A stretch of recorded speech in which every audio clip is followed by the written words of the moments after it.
Welcome to the top 10 Total War 3 Kingdoms mods that I'm currently using in 2021. The 3 Kingdoms modding community has done some incredible work over the years to greatly enhance the game, making improvements to records mode, bug fixes, deeper campaign mechanics, and more. I've picked out 10 here that I think you're really going to enjoy. All of them are up to date with the latest version of the game, and if you're watching this video in the future, don't worry, they're still up to date. 3 Kingdoms isn't being patched anymore. There's a ton to go over here, so if that sounds good to you, then a like on the video would really help the channel out, and let's begin. Number 10. Let's start with a big one. As you probably know by this point, CA pulled the plug on 3 Kingdoms earlier this year, much to the outrage of many players, including myself. A lot of the outrage centered around the fact that the game still has many bugs that were never fixed. Thankfully, modders came to the rescue, taking it upon themselves to fix those very bugs, compiling their Herculean efforts into the 1.71 bug fix mod. The fixes are too many to go over here, but the list is extensive. Even if you are a vanilla purist who hates mods with a passion for some horrifying reason, you should still use this mod. Much like the Skyrim unofficial patch for that game, the 1.71 bug fix mod for 3 Kingdoms deserves a set it and forget it permanent place in your load order. Number 9. General abilities for records mode. 3 Kingdoms is pretty clearly meant to be played in the larger-than-life romance mode, but records mode is perfectly playable for those seeking a more historical experience. I myself have put quite a few hours into it. Unfortunately, the generals in records mode lack any of the combat abilities that were present in the earlier titles, like Rally or Inspire, for example. This makes them all feel samey on the battlefield. That's where this mod comes in. The mod author went ahead and added 3 unique general abilities to each of the character classes in the game. So for example, the Commander class has a passive called Way of War that grants ever-increasing melee damage and evasion in a small radius around them. This allows them to come in clutch during decisive moments in battle, putting themselves at personal risk but potentially turning the tide of an otherwise deadlocked melee in your favor. Vanguards, on the other hand, have an impetuous charge ability that does, well, exactly what you think it would do. It heavily buffs the charge of all units around them. Definitely give this one a shot the next time you run records mode. Number 8. Colored UI buttons. UI mods are always some of my favorites, and this little mod is no exception. It replaces many of the black and white icons in the game, most notably the resource ones, with colored versions that add a bit of visual variety to the game's UI. That's it. Short and sweet. Number 7. Unique Culture UI. Keeping with the UI theme for number 7, this mod gives both the Bandit and Yellow Turban factions reskins for their respective user interfaces. This helps visually distinguish them from their Han counterparts when playing as them. Compared to the Han factions, these interfaces look much more earthy and worn, which fits the vibe of ragtag mountain bandits, as well as salt of the earth yellow turbans. Number 6. Relationships matter. Total War 3 Kingdoms revolutionized the way that characters and their relationships work. The color-coded Wu Xing, or 5-element system, is pervasive throughout the game's design, from buildings to units to technology. It's also a crucial element, no pun intended, in determining whether 2 characters will harmonize with each other or not. All character traits are color-coded, and whether any 2 given traits mesh together or not follows the Wu Xing flow. Unfortunately, for all its awesome roleplay potential, there isn't much in the way of gameplay effects here. You see, rivalries very rarely will even form in the game. It feels like CA was afraid to make this system too intrusive out of fear that it would be annoying to non-role players. And because of that, you can largely just ignore it for most of the time in vanilla. Enter the Relationships Matter mod. This mod adds in around 1,000 character events that can fire, and each one alters the relationship between your characters, sometimes significantly. This mod is amazing for players who like to roleplay and get invested in their characters. You can throw banquets and host duels and things like that. It feels almost Paradox-esque with the emergent storytelling that can happen when using this mod, especially when paired with the next mod on the list.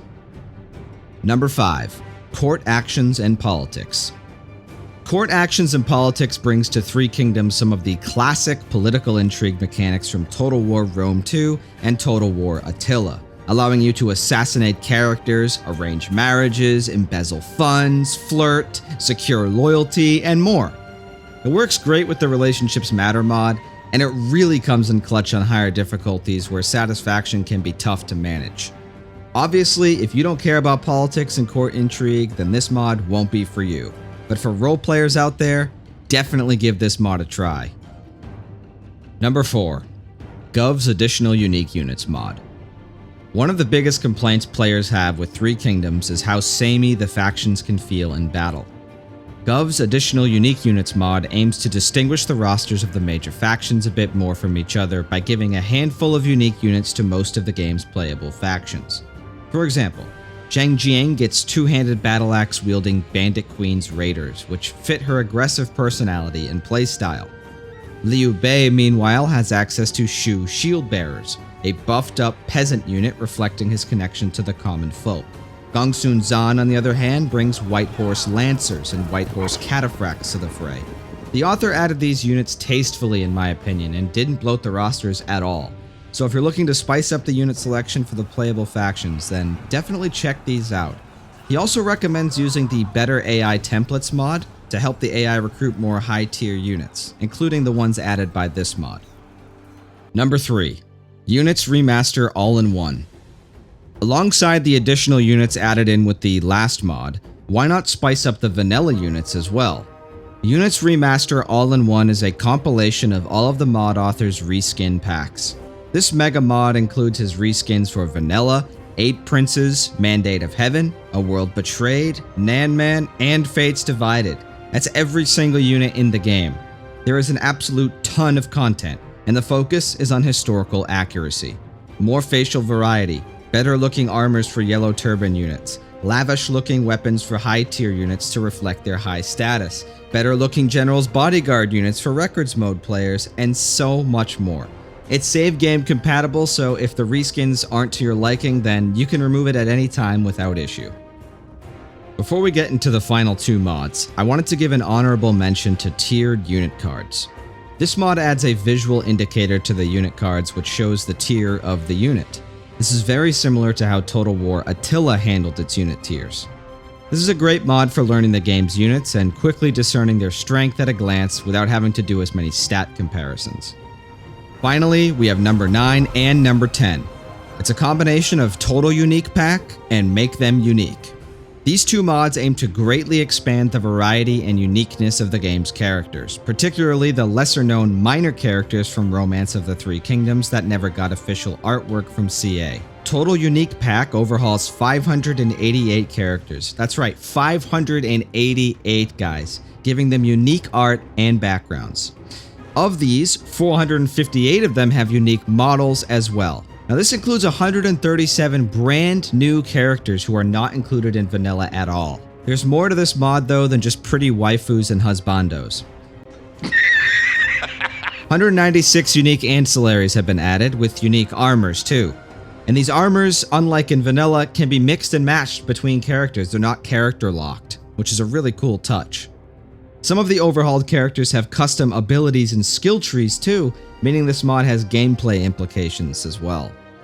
Make Them Unique has a similar philosophy, and it complements TUP nicely, filling out the gaps in its character roster.